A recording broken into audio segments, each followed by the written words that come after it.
Welcome. I'm Sebastian Mahfood, and you're listening to WCAT Radio, the on-air wing of En Route Books and Media, bringing you the dulcet sounds of Catholic wisdom.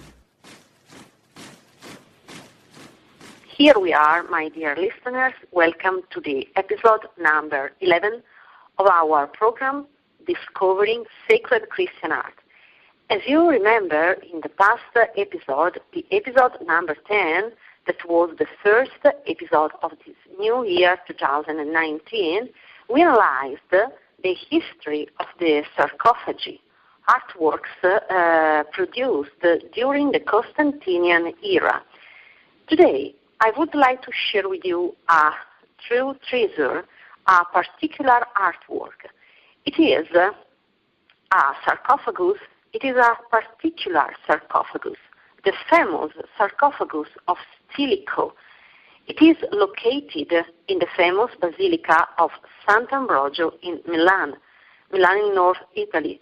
I strongly hope that you can be able to organize a visit, a trip around Rome, first of all, and then you can take the train from Rome and arrive in 2 hours and a half in Milan, that is, as you know, the second city in Italy, the second capital in Italy, a purely Roman, ancient Roman city. In Milan, we have the Duomo, but we have, first of all, the famous Basilica of Sant'Ambrogio. I don't know if I can say that the Basilica of Sant'Ambrogio can be compared to the Duomo. They are two churches, my churches from my heart. I have these two churches as the churches of my life. I grew up in these churches, but they are totally different. Sant'Ambrogio and the Duomo, they are different churches with different histories, but I strongly suggest to visit both.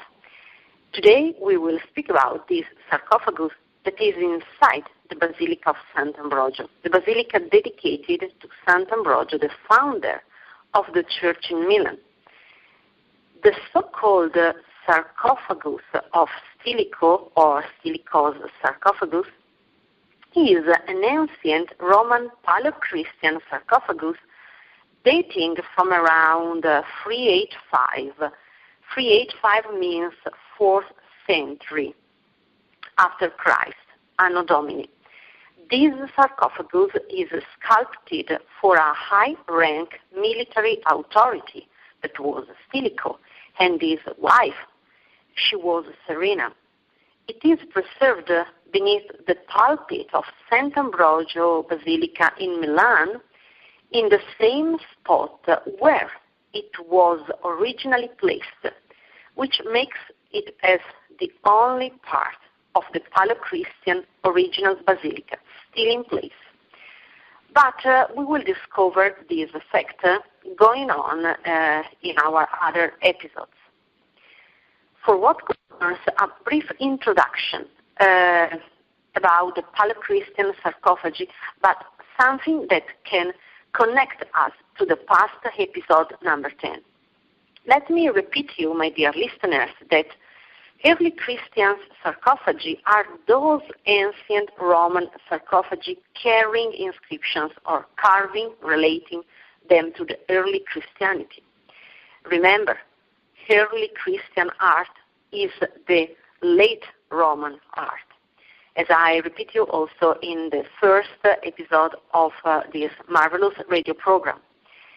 And remember that the early Christian sarcophagi were produced from the late 3rd century through the 5th century. They represent the earliest form of large Christian sculpture and are important for the study of the early Christian art. Let me add fundamental for the study of the early Christian art. The production of Roman sarcophagi with carved decoration spread due to the gradual abandonment of the rite of cremation in favor of inhumation over the course of the 2nd century through the empire. However, burial in such sarcophagi was expensive, for people of the higher rank of social activity, and thus reserved for wealthy families. The end of the Christian persecutions, desired by Emperor Gallienus in 260 after the birth of Christ, Anno Domini, began a period of peace for the Christians that lasted until the end of that century, that is the 3rd century, and that allowed Christianity to spread in the army, senior administrative posts, and even the emperor's circles. In the second half of the 3rd century, and we are now in the time in which this sarcophagus was built, was produced, especially due to increased demand from this group of wealthy Christians, the use of sarcophagi spread widely. And we saw it, we analyzed this situation in the past episode, the episode number 10. And we can say that we can observe sarcophagi with plastic treatments following trends in the sculpture that for that time was contemporary. The sarcophagi seem to have been produced by workshops who also created pieces with pagan or Jewish iconography. Well, let's try to imagine Rome. At the time in Rome, pagan and Christian lived, but also Jewish people.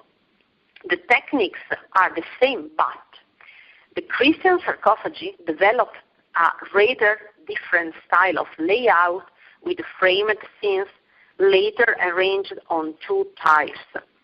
The images of Christ move in an iconic direction, very unlike the depiction of gods in the pagan equivalents. So this is the fundamental difference. Where deities are normally shown for pagan, if at all, in narrative scenes, now we have Christ and his representations.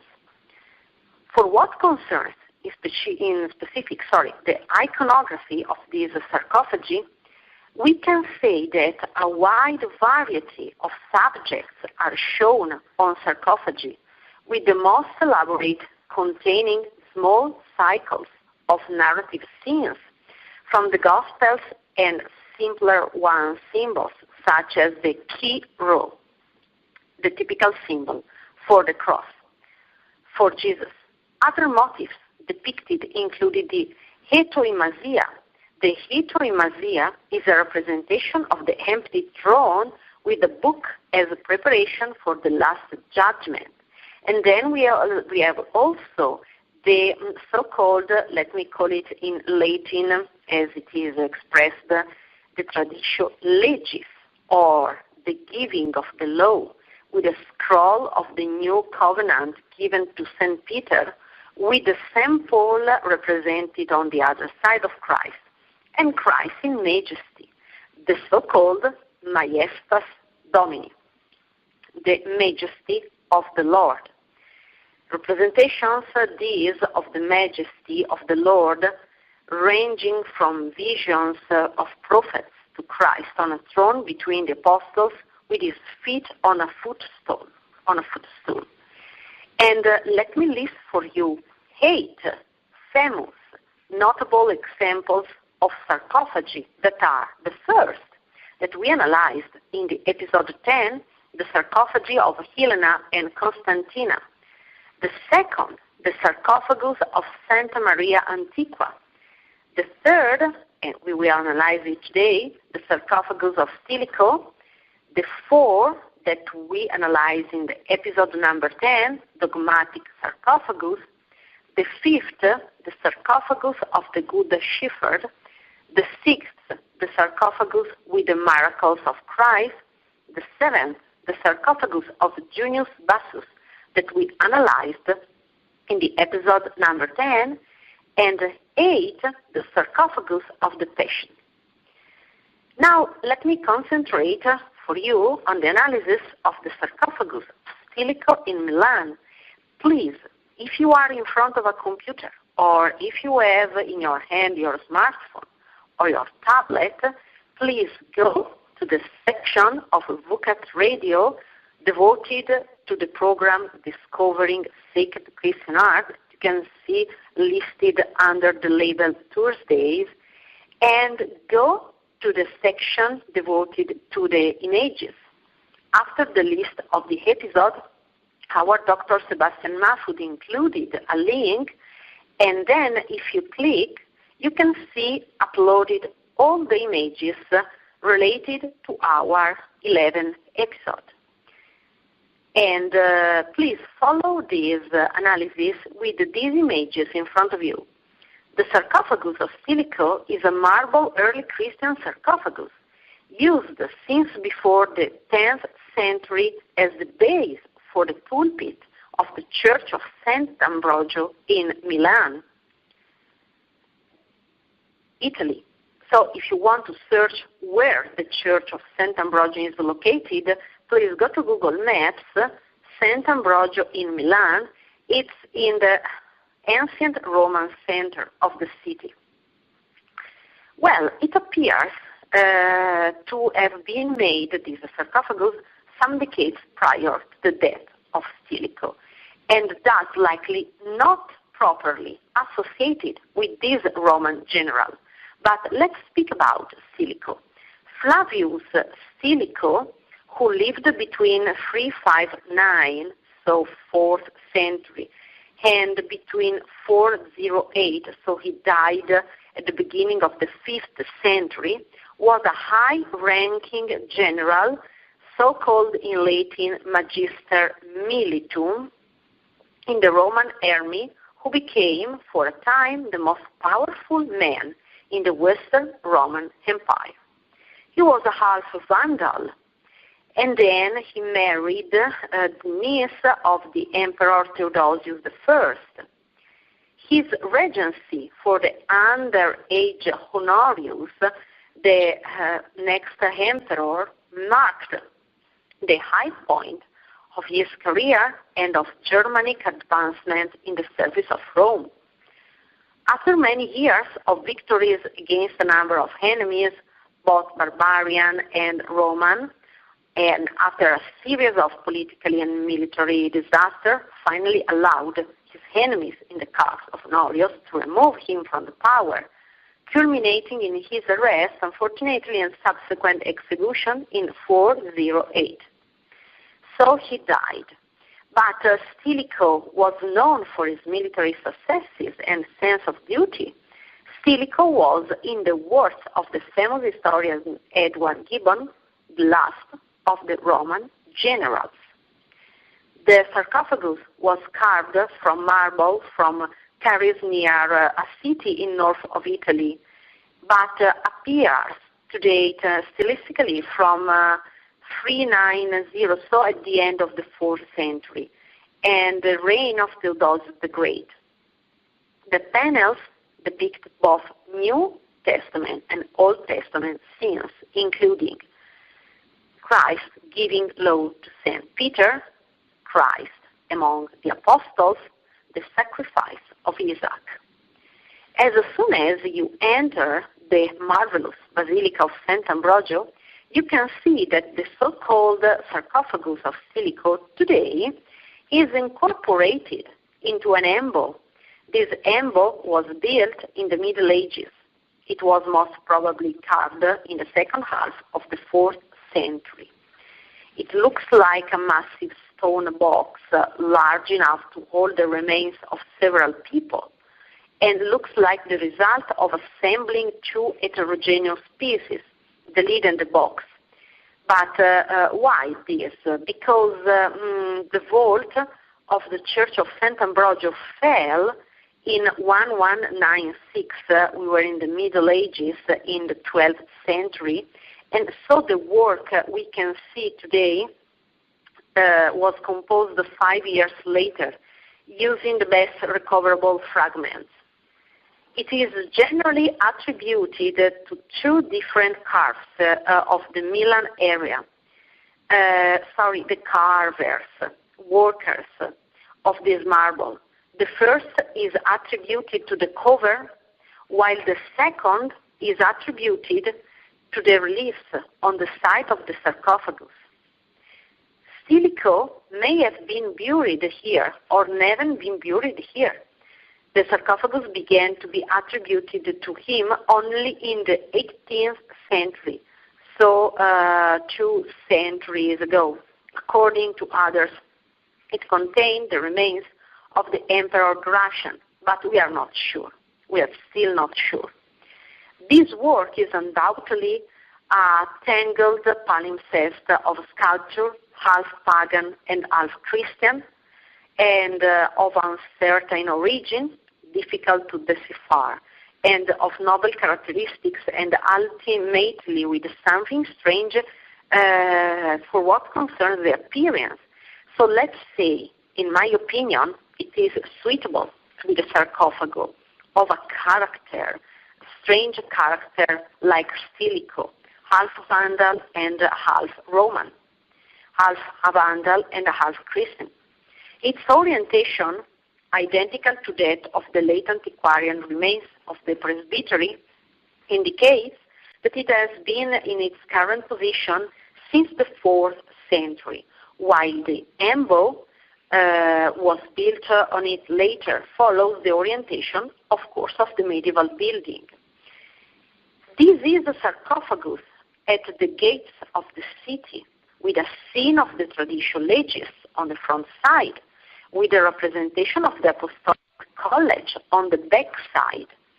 These are two historical themes born in the second half of the 4th century, which often have as their background walls and city gates, which in this case run along all 4 sides for the caisson.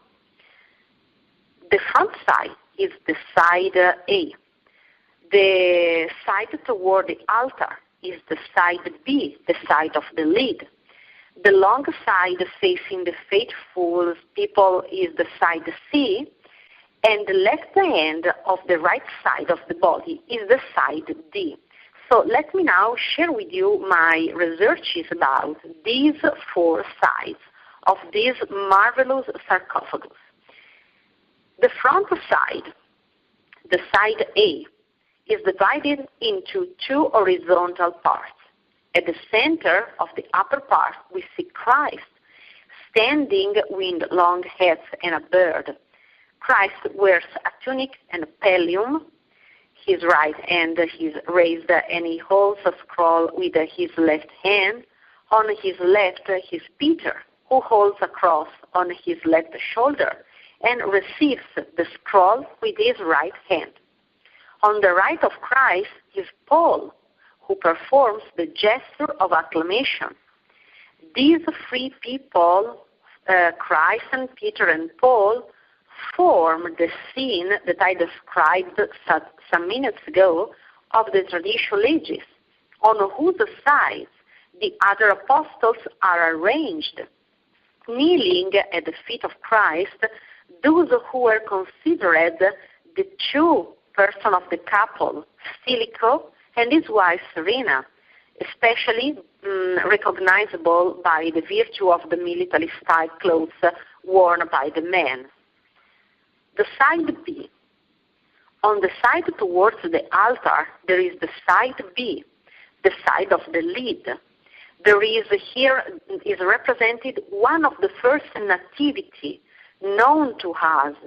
And here Jesus is depicted in waddling clothes with an adult face lying in a coffin that acts as a cradle.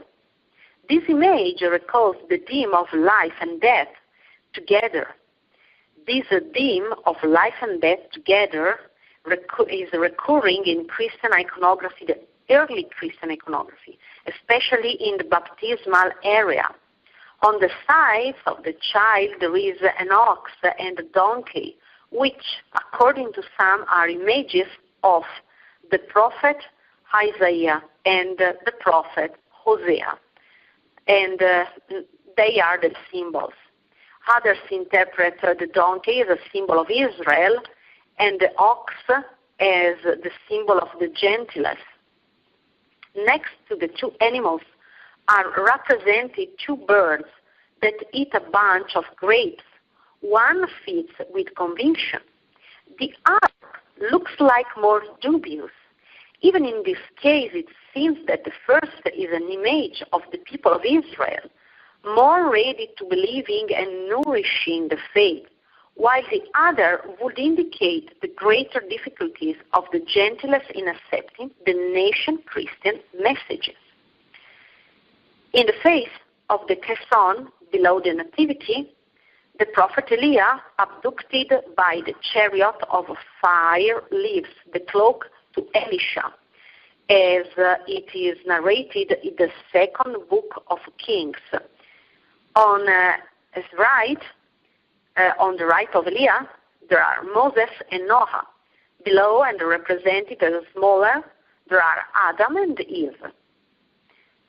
Let's now see the side C. On the log side, facing the faithful person's side C, when we sit to attend the Holy Mass, we see Jesus portrayed as a young birdless man who sends disciples to proclaim the gospel. This is the so-called Missio Apostolorum in Latin. The side D, the left hand of the right side of the body, instead it is defined as by a small pillar decorated with vegetable spirals. At the pillar, the scene of Isaac's sacrifice is depicted. To the right of these stand four standing men, one of whom holds a closed scroll and another an open book.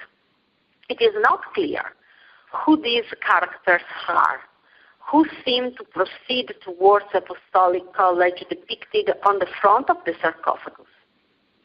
Well, my dear listeners, I strongly hope that you enjoyed this episode 11 of our program, Discovering Sacred Christian Art. I invite you to listen the future episode, the episode number 12, and meanwhile, I wish you a good day. Bye-bye. We hope you enjoyed the program and will join us back for another show on WCAT.